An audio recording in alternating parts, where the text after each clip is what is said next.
Okay, my name is Rod, and I've been wanting to do an extensive review and instructional video on how to use Spot satellite communicators. Spot gets a bad review, and a lot of times I think it's very preventable if people have just a little bit more knowledge on how to use them. I think sometimes we expect a little bit too much, just like our cell phones. You just kind of expect them to work the same and good all the time. Not always the case. They are electronic devices, and we can have issues with them. Now, Spot gives you the capability to send messages from places where you can't send messages with your cell phones, for people in backcountry or out on the water or any place you don't have cell phone service. But a little bit about myself and why I'm doing this. I've actually had Spot devices since 2009. I started with the very first one they came out with, the Gen 1. I actually picked it up because I was taking my kids to the mountains, and my wife actually said to me, she said, it's bad enough if something happens to the kids out there, she said, but what if something happens to you? You can't expect those kids to ride their horse back to town to get help when you're sometimes a day or two ride away from any help. So, and back then in 2009, Spot gave us the ability to send OK messages, check-in messages, from anywhere in the backcountry to let people know you're all right, with also the option of the 911 feature should you need it. They've developed a little bit over the years and had some different devices.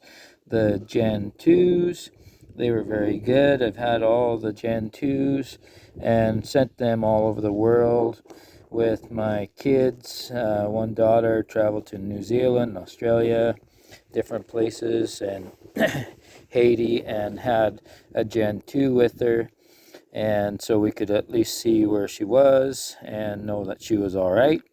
These are only one-way devices, just like the Gen 1 and the Gen 2, and Gen 3 was a couple of little upgrades in the Gen 3 from the Gen 2s. The Gen 2 still being my favorite because the Gen 3 has this little rubber tab for the USB cover, and if that thing gets pulled off and lost, the Gen 3 is no longer waterproof. That's why I prefer the Gen 2s for their compact size. They're very slender. I always keep them in my pocket, like a shirt pocket or jacket pocket whenever I'm out, so I don't lose them. And then, of course, then a little while ago, well, probably 3 years ago, at least 3 years ago now, I can't remember exactly when it was, Spot came out with the two-way Spot X. And again, a lot of people kind of think of it and like a cell phone. However, I'm to blame for that too, because since I got my Spot X, I actually got rid of my cell phone and just use my Spot X for texting every day for everything. So I just use it just like a normal, like I say, like most people use their cell phones. The only thing is you can't talk on it. You can only text back and forth. And so for the video, I'll work mostly with Spot X and explain some of the things about that, as well as some things I'm going to cover. It won't matter what kind of device you're using. It'll be beneficial. So what I'm going to do here now, I've bought this second Spot X actually because my first one was giving me some keyboard errors, and I think sometimes I just overwhelm the thing because I use it so much. I demand a lot of it, and send a lot of messages, again using it every day, and it maybe gives me a little more trouble than most people would have that are only using it occasionally. which is, I think, what they originally figured on these things being used for. However, I think that it should be able to handle whatever you throw at it, and if I want to use it every day, it should be able to work. And like I say, I've managed with over the last 3+ years with Spot X and no cell phone, and I actually really kind of like it. You have the messages. What I'll do is I'm going to send some messages to demonstrate how it works, and while I'm sending messages, I'll also explain kind of how it works. So for sending messages, you can go into your messages thread, which is right here, or you can go create message, which is brings you right to the messages thread anyway, basically, or to start new messages. Then you have your list of contacts. If you have subscribed to the SOV feature, which they offer, the Nation Safe Driver will be the first thing on your contacts list in case you break down and need help. And then you have the check-in message, which is your easiest way of sending a pre-made message to whoever you have set in your recipients for that to go to. I also have the check-in message go to myself, and like most of my messages, if I can, I'll send messages to myself all the time, because their check-in, let's see where it's, just look at the, looking for here, their check mark, and there it is. Their check mark and question mark system is still unreliable. Sometimes you might get a check mark after you've sent a message. It doesn't necessarily mean that message has been sent or received. It's supposed to be, but and then of course I've had, even with a question mark there instead of the check mark, messages have been sent and received even with the check mark there. So it's just an unreliable system, so I always send messages to myself. Track fetch intervals. I usually have my fetch interval set off, because the Spot needs to have a clear view of the sky in order to be able to send and receive messages. And so sometimes having the fetch interval set when you're not always going to have it in a place where it can see the sky, it's kind of like having your cell phone searching for cell phone service when you're out of the service area. It's just kind of a waste of batteries to have it continually checking.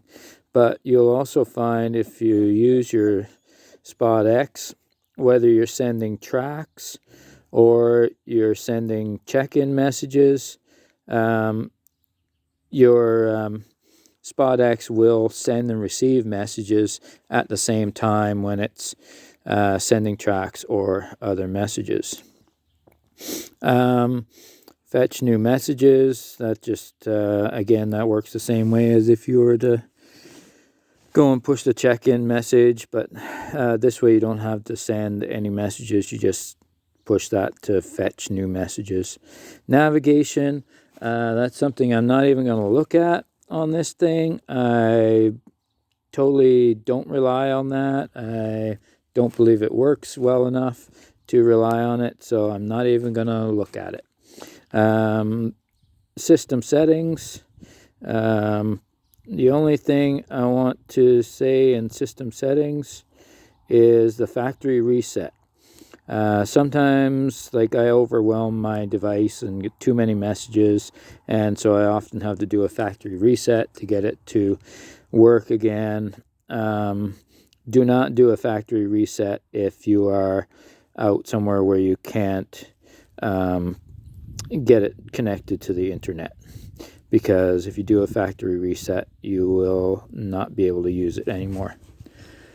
Okay, so for messages now, as I said, I usually send messages to myself. So I'm going to go in here and we're going to, oops, pushing the wrong button. There we go. So I'll send the message right away. Now when I send messages, this spot always says, make sure you have a clear view of the sky. It's very true. And like here, I'm out on the prairie here, so I have a pretty good view of the sky all around me. But I'm gonna pretend like we're in the mountains here and give you an idea what way this works best. And even for that matter, even here, my body can block the signal of the satellite. So when you're sending messages, and say I want to send a message to let's see, oops, wrong button again. Okay, let's take that one out of there. Okay, this is kind of annoying, but I just accidentally pushed safe driver when I... Okay, so I'm gonna send this to myself. That's me, Spot. So it goes to my Spot number, is actually programmed into my contacts. Okay, so when I send the message, I find that anywhere in Canada, with my experience in Canada, you're better off with a view of the southern hemisphere. So although a view of the sky is, kind of makes sense, but you make sure that your body is not blocking a view to the south or anything. Like here, I'm up against the barn, and the barn is on the north side of me here now. This wouldn't be a problem at all. If I went to the north side of the barn, not saying that it won't send the message, but it's possible it could take a bit longer and more likely to fail. But so I usually make sure I have a good view of the southern hemisphere. If you're in Australia, I don't know, use your Spot and see if you have a good view of the northern hemisphere, and if it works better. Okay, so now what I can do is I can choose a pre-made message from my list of pre-made messages, and hope you're having a great day. So this message is going to go to my wife and back to myself. Okay, so now I can choose to send location or not. I can turn off location or I can turn on location. If you're in a place where you don't have a good view of the southern hemisphere, or you have a mountain to the south that you think the satellites might be blocked or have trouble getting your location, try sending your message without location. So take the check mark out of that box. And just like a help message or an SOS, people will often say, oh, that's not very good if it won't send the message just because you're up against the mountain. What if I need help? Well, it'll send SOS messages without your location, and it'll continue to try and get your location as long as it can. But like I say, for when you're sending just a regular message, if you know you're in a bad spot to send location, try sending it without. Here, I know I'm in a good spot, so I'm going to send location, and we'll see how long this takes. So I'm going to push that arrow. And what I always like to do is I like to set my Spot X up on something. And I always find that sending messages kind of like watching the kettle boil. And I don't usually like to stand around and watch and wait for it to send a message, because, like I say, sometimes oh, there it's gone already. And there it's back in. Just that quick. So now I know that message has been sent in the system. Very likely my wife received it at the same time, or maybe even just ahead of when it came back in to me. Now, if it were to give me any trouble sending messages, because I send messages to myself, let's see if I can do another one and see if I can get it to fail. There you can see the check mark question mark thing on there. The top one has a partial check mark. I think that means it might not have gone through. But as far as I know, all these messages did actually go through because I received them myself. So what I'm going to do now is I'm going to try sending another message. So let's see. I'll go back here. I'm gonna choose this one because that's me spot. That's where the message that comes back into me. So I'm gonna start with that one, and then I'm gonna add my next recipient to that one, which this time we'll use one of my daughters. And I'll send the same message to her. Okay. There we go. Okay, so now what I'll do is I'll try sending this one without location, but I'm going to turn the other direction and just see what happens. So I'm just going to face the barn. It's not a big difference. I say this barn is not all that high, so, and I'm going to hang on to the device. So you can see the GPS light's already gone. That was beside the battery. It actually works after the GPS light is off, and I know that because it caused interference on my CB radio. Oh, there, now that message is already sent, so I guess my body blocking, and it's already back in. So just that quick. Okay, so that was sending a couple of messages. If there's anything else, just leave comments on this video. Anything else you would like to know. I've had very extensive experience with these things since 2009, and well, with this device for the last 3 or 4 years, whenever it came out.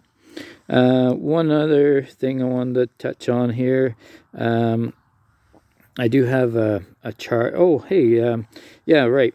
When you first get these things, the USB cover is kind of a funny little thing. I mean, it's not great, the system they have for this, so I always put a piece of duct tape over it so the USB cover doesn't get lost, because if it does get lost, it won't be waterproof anymore. So I put duct tape over the USB cover to hang on to it, and I also put a heavy wire stand on it. Some people are probably wondering, how do you get that thing to stand up on the fence post? But I put this heavy wire on there with Gorilla Tape holding it on.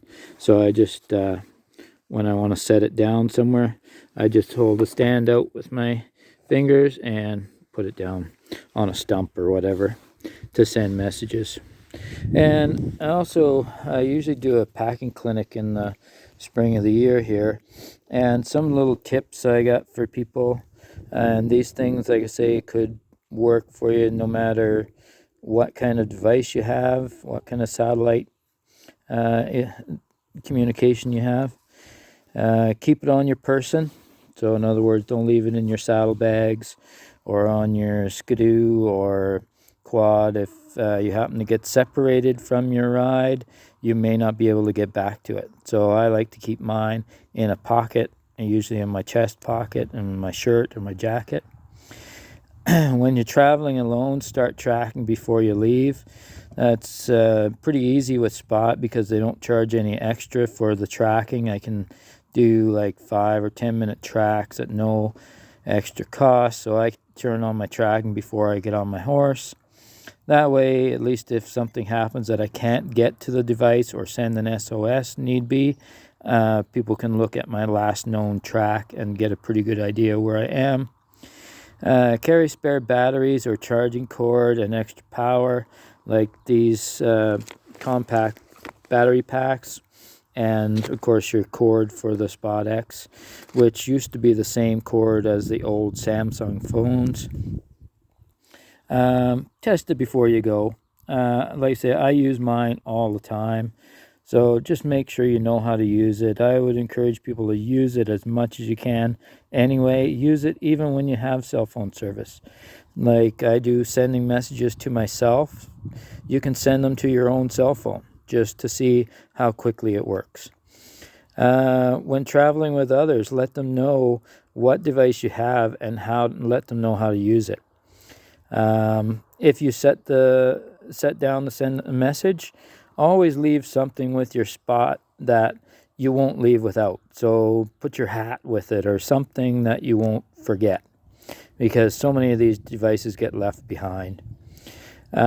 Make sure the people at home know how to view your messages. And always remember, electronic devices can malfunction. Have a backup plan. And mentioning that, the Spot X2, they are prone to freezing up, especially when you're trying to connect them to an Android phone. I hear they're better with iPhones, but with Androids, they're terrible for locking up. As much as I do like the feature, I prefer actually just using Spot X by itself. It's just too much trouble trying to connect it to the phone.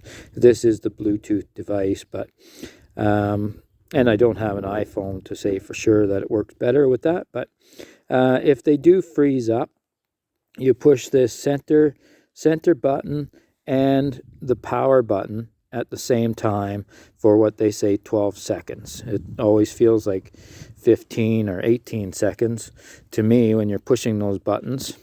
I always said they should reduce the 12-second reset to like 5 seconds, but yeah, you can unlock your device by pushing those two buttons simultaneously, the center one and the power button simultaneously for 12 seconds. And that'll unlock it if it's frozen up. Hopefully that doesn't happen, but like I say, because I use mine lots and I push it to the limit, I do have it happen a little bit, especially when I've got it connected to my phone.